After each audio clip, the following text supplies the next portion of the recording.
ఈరోజు సొరకాయ పులుసుని ఎలా చేసుకోవాలో చూద్దాం. ముందుగా సొరకాయ ఇంకా టొమాటోని కట్ చేసుకొని పెట్టుకోవాలి. తర్వాత మిక్సీ జార్లోకి అల్లం, వెల్లుల్లి, ఎండు కొబ్బరి ఇంకా ఆనియన్ వేసుకొని బాగా గ్రైండ్ చేసుకోవాలి. ఇప్పుడు కుక్కర్లో ఆయిల్ పోసి అందులో పోపు దినుసులు, ఆనియన్, ఎండుమిర్చి ఇంకా కరివేపాకును వేసి బాగా ఫ్రై చేసుకోవాలి. ఆ తర్వాత టొమాటోలను కూడా యాడ్ చేసుకొని ముందుగా గ్రైండ్ చేసుకున్న పేస్ట్ని కూడా వేసుకోవాలి. ఇప్పుడు రుచికి తగినంత కల్లుప్పు, పసుపు, కారం ఇంకా ధనియాల పొడిని కూడా వేసేసుకొని బాగా మిక్స్ చేసేసుకోవాలి.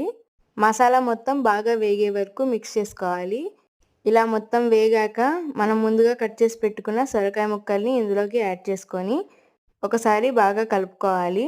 ఆ తర్వాత ఒక గ్లాస్ వాటర్ పోసుకొని 4 విజిల్స్ వచ్చే వరకు బాగా ఉడకనివ్వాలి. ఆలోపు పల్లీలను వేయించుకొని పొడి చేసుకొని పెట్టుకోవాలి. ఇప్పుడు మూత తీసి ఇంకాసేపు ఉడకనివ్వాలి. ఆ తర్వాత పల్లి పొడిని కూడా వేసుకొని ఒకసారి మిక్స్ చేసుకోండి. అంతే, ఇంకా రెడీ అయిపోతుంది.